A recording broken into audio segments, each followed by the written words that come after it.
27. Joseph Stanley here with Rooted 27, a podcast ministry of Red House Baptist Church. And we have Shama Loredon behind the camera and handling our recording. And we're glad that you decided to listen today to our podcast ministry. As you know, we're based on Colossians 2:7, which speaks of us becoming more rooted in Christ, that we're building our lives upon Him. And our goal is for you to be, as Christians, flourishing and growing in the Lord every day of your life. That happens through various ways as we have this ministry. We want to make sure we're gospel-focused, theologically sound, and then we also want to just think of things that can apply to your life to help you in your everyday Christian walk with the Lord.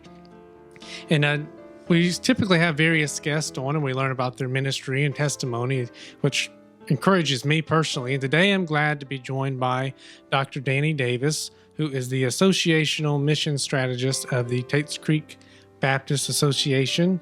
And welcome today. I'm glad to have you. Thanks. Good to be here. And you've been here in the area for how long now? A little over 5 years. I came on staff with the association in 2015. Interestingly, just a couple weeks ago, I was introduced at a church as having been here since 1915. Oh, so, wow. Not quite. 2015, actually, is when I started. Okay. And you're there. What does the association do? What does that consist of? Just tell us briefly. Well, it's a network of churches, like-minded churches. We're all Southern Baptist churches and Kentucky Baptist churches, and this is a group that affiliates together for the purpose not only of fellowship and encouragement, but to do ministry together. We have 40 churches in our Tates Creek Baptist Association, and most of those are in Madison County, Richmond, Berea, and outlying areas. And we have actually 6 in Garrett County to the west of us, and 1 in Estill County to the east of us. So we have 40 again. 40, okay. And tell me a little bit about yourself. You're married, got children, and tell about your ministry prior to coming here. Okay. I grew up in the town of Williamsburg, Kentucky, which if you go down I-75, it would be your last Kentucky exit before going into Tennessee. I actually spent the first 25 years of my life there, went to school there. Did you grow up in a Christian home? I did grow up in a Christian home, only child. My mom and dad, both very active members of my home church in Williamsburg. Dad was a deacon and mom was a teacher, and they were just, church was very much a part of our life. When I was 9 years of age, I came under conviction of my need to make my own decision for Christ. I knew I couldn't ride into heaven on my parents' coattails, as it were, so I felt the conviction of my own sin, my need to trust Christ for salvation, and I did. At age 9, I was baptized and continued to grow in my faith as a child. I met and married my high school sweetheart there in Williamsburg, my wife Sandy. And I went to the local college there. It was called Cumberland College. Did you have any idea about being in ministry at that point? I did not, actually. Now, my wife says when she married me, she knew that I would be in ministry. I didn't have that on my radar. Not that I would have been opposed to it. I just didn't feel a leaning that way. In college, I actually majored in, had 2 majors, had business administration and history and political science. And when I got out of college, I wasn't sure exactly what I'd do, but I wound up with an opportunity to work in a local bank. So I was in banking for like 4 years. Okay. And then God called me to the ministry. I was in my mid-20s, surrendered to the ministry at age 25. And so I lived the first 25 years of my life all in the same town. By that time, my wife and I had a son. And with him being a 1-year-old then, I felt the need for education. I already had a college degree, but I felt a need for ministry education. So we went off to seminary. Did something unusual. We didn't go here in Kentucky. A lot of people would go to Southern in Louisville. Yeah, Louisville. We actually went to North Carolina, and I went to Southeastern Baptist Theological Seminary.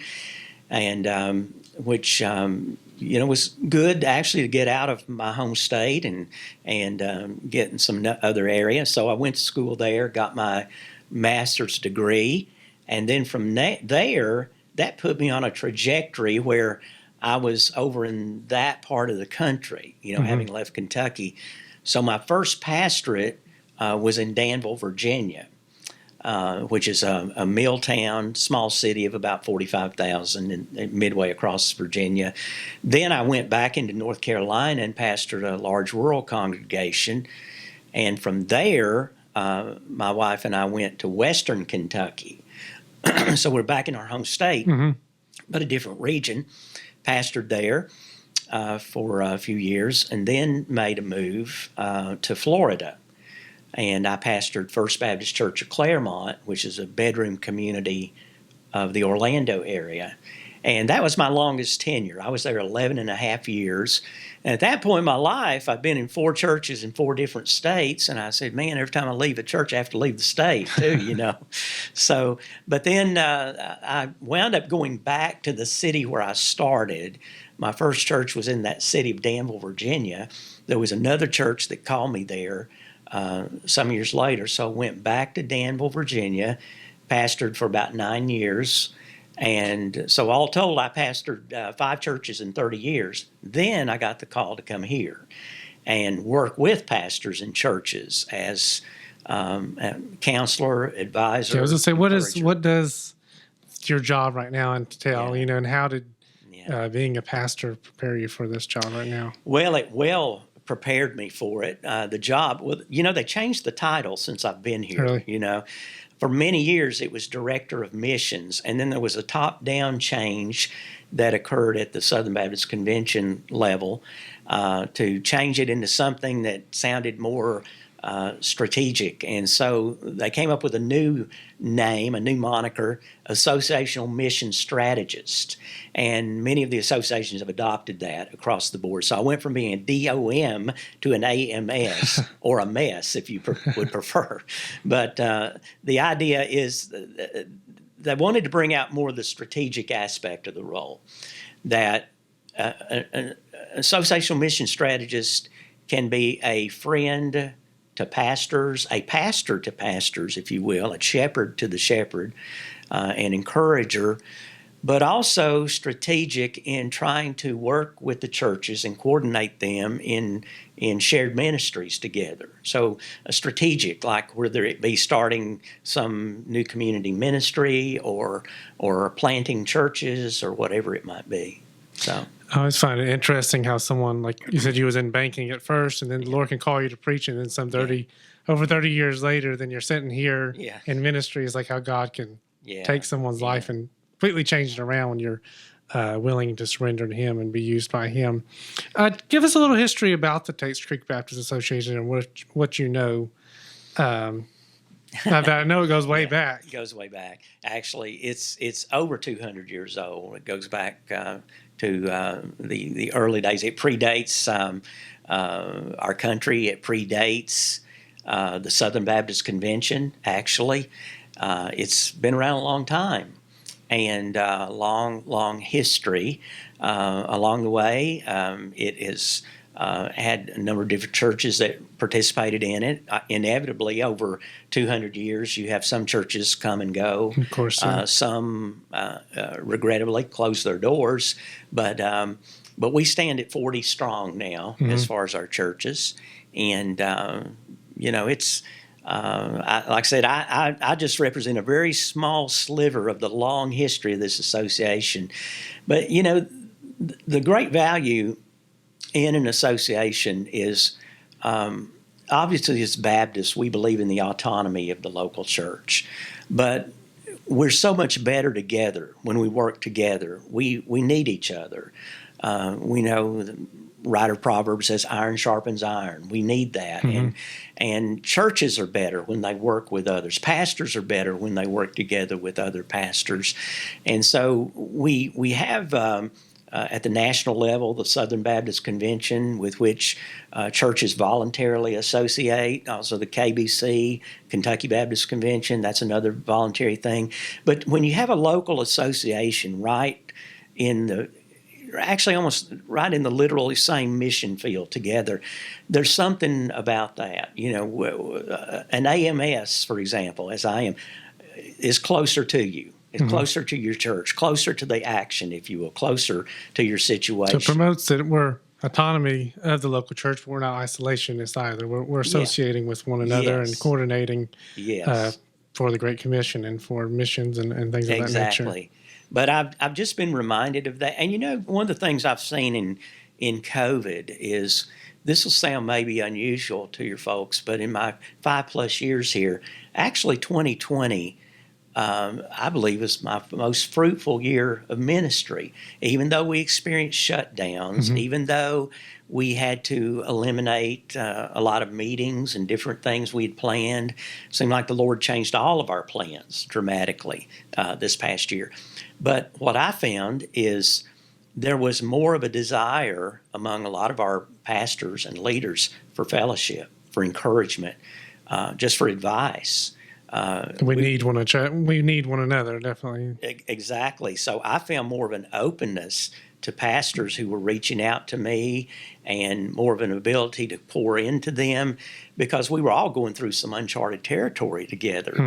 And people helped each other by sharing, well, how are you handling this at your church? Or what are you doing at your church? So it was very helpful. Exchanging ideas between one another. Yeah, makes sense. Tell us about some initiatives. I know the Gospel to Every Home is one that's a big one right now in the KBC, and promoting locally as well. Yeah. Our church is just starting to get introduced to it. We're not really there yet, but if you could just give us a brief overview of what that is. Sure. There is actually an organization at the national level. It's an evangelical organization, not a denomination, but they're called Saturate USA. And at some point, they came up with a vision to take the gospel to every household in the United States of America. Incredible goal. Wow. And the Kentucky Baptist Convention chose to partner with them to cover the Commonwealth of Kentucky. And that's how our churches got involved with it. Kentucky Baptists have bought into it in a very big way. Through Saturate USA, a tremendous number of materials are being provided absolutely free, no cost. I mean, it's really incredible. And so all these materials are being doled out according to zip codes. We have several zip codes that we're doing in our area, if you will.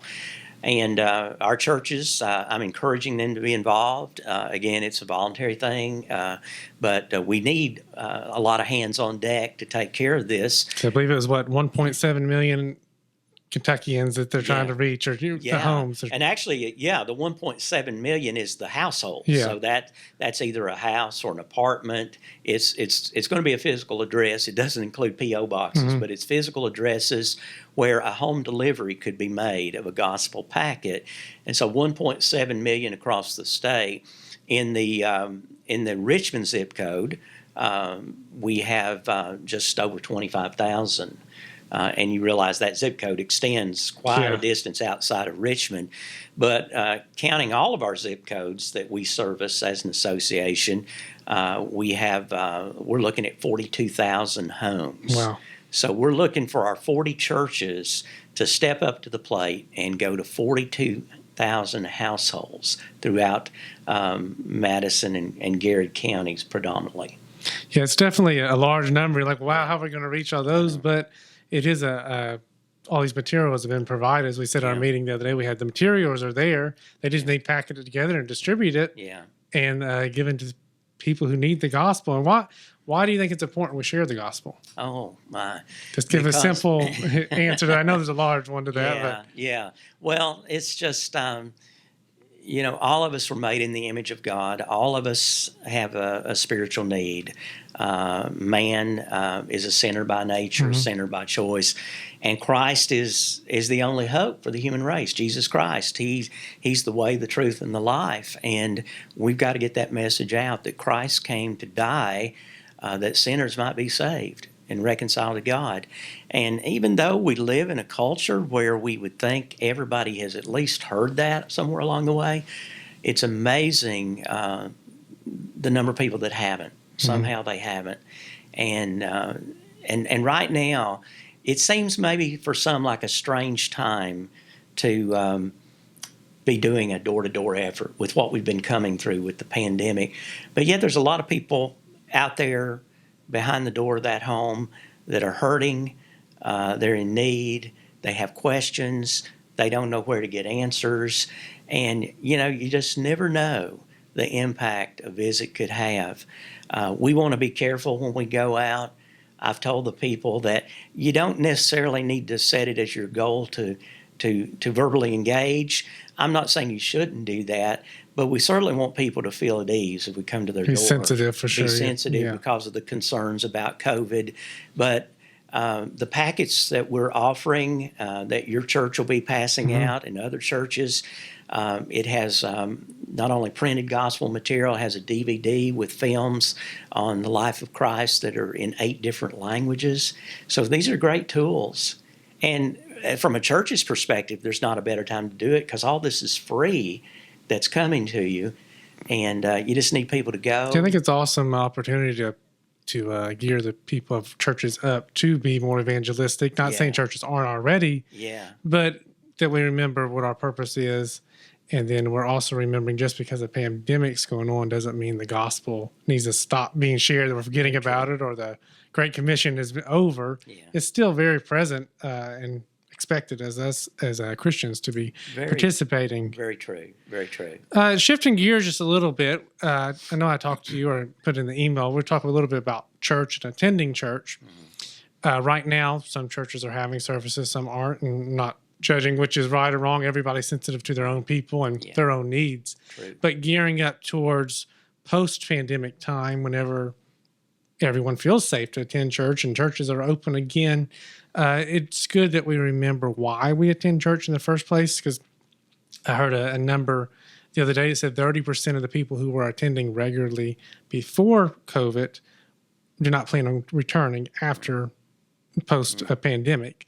So I think it's good we kind of remember why we go to church in the first place and kind of gear our minds up why we should be ready to attend whenever it's safe and people feel it's okay to do so.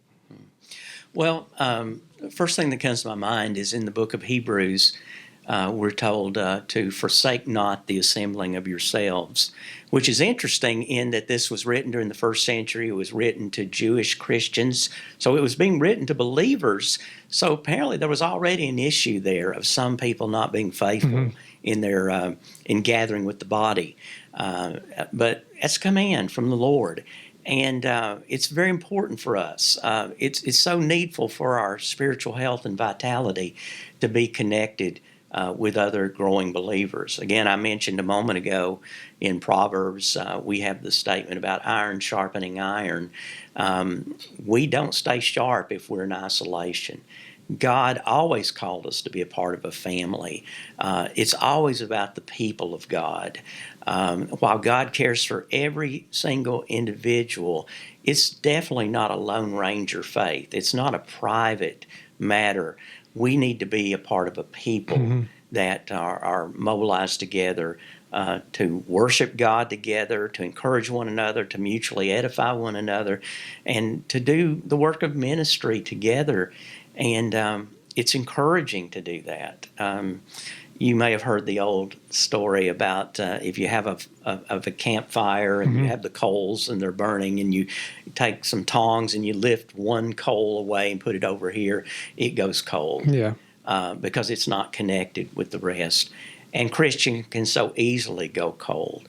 And sitting home for an extended period of time can be hard on us.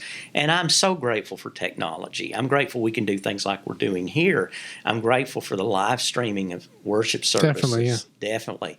And I think it's wonderful how so many of our churches that weren't doing that before have stepped up and doing a really great job with that.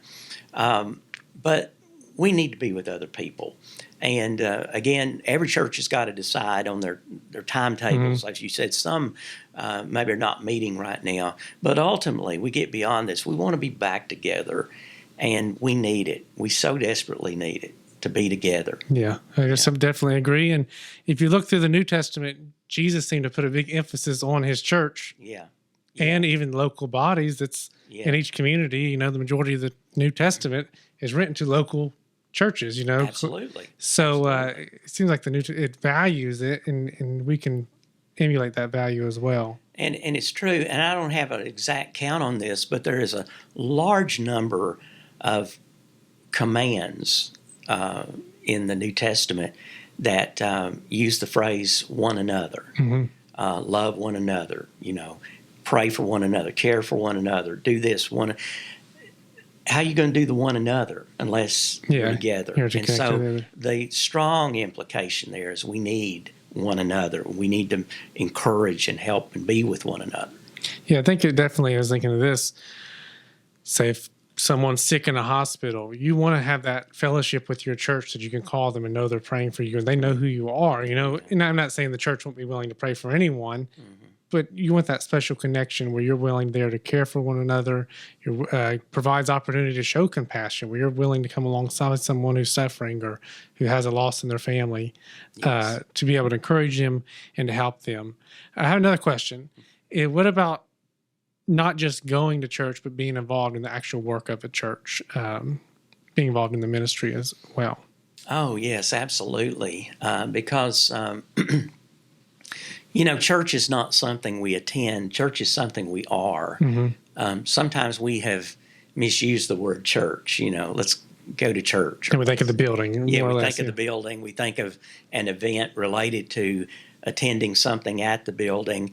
But we have to be the church. And that means, every one of us were called to be ministers and servants. To be a Christian is to be a Christ follower. And so nobody's part of an audience that goes to watch and observe. The only audience is God. He's watching all of us. And so all of us are on the stage, as it were, serving the Lord wherever God would use us. And we need to be engaged. We need to. It's unfortunate that some people have disconnected that, because Christianity, it's something you do. It's something you are. It's something you do. It involves your life. Yeah, I like that. I was thinking when we are at a worship service and we're there together, we're not there as an audience. We're an active part of that church gathering together. We're part of worshiping God. It's not just we're a spectator sitting there listening to the preacher, listening to the music. We're an active part of that. Exactly. We're a part of it. We mean something to the service. Yes. And our absence, it means something as well. And I think that looks different for everyone when we say being active in the church, because some people automatically think, well, I can't sing, I can't preach or teach. So what can I do? But I think as we show to the Lord that we have a willing heart to help, to serve, God will show us and open doors, as long as we have open eyes to look for those doors. Amen. That fits what our particular qualities are, our particular likes, that will fit right into, as long as we're willing to follow the Lord in that. Do you have any closing thoughts on your ministry or the churches or anything we've discussed today? Well, these have been tough times, and they are tough times still. But I know I have seen and observed, and I'm sure you have as well, a lot of anxiety. People worry about this. But Jesus repeatedly told us, do not worry, do not worry. He said in Matthew 6, he said 3 times in a few verses there, do not worry.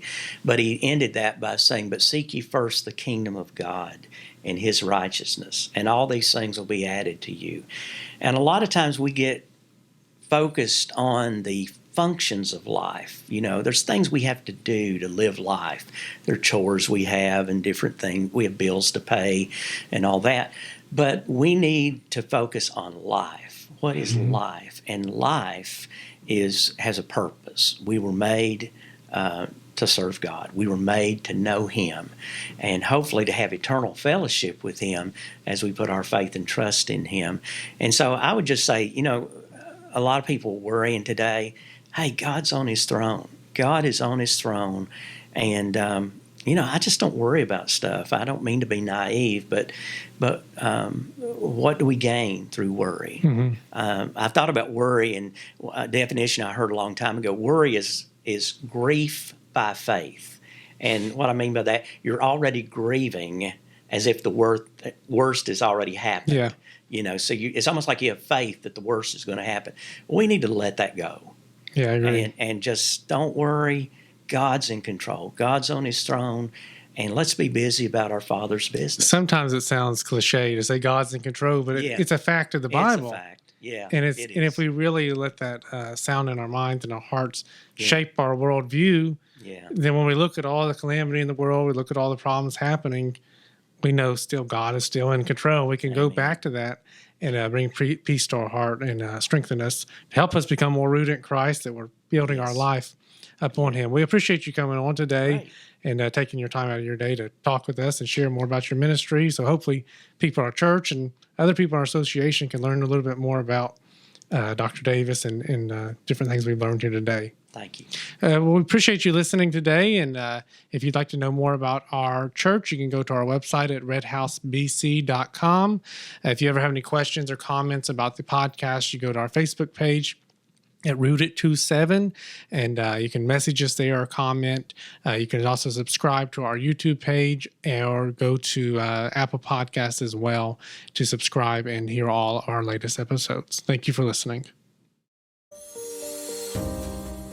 Thanks again for watching. You can connect with us via our website at redhousebc.com or connect with us on social media by searching for Rooted27. Or you can also subscribe by searching D House Media RHBC on YouTube. Subscribe now.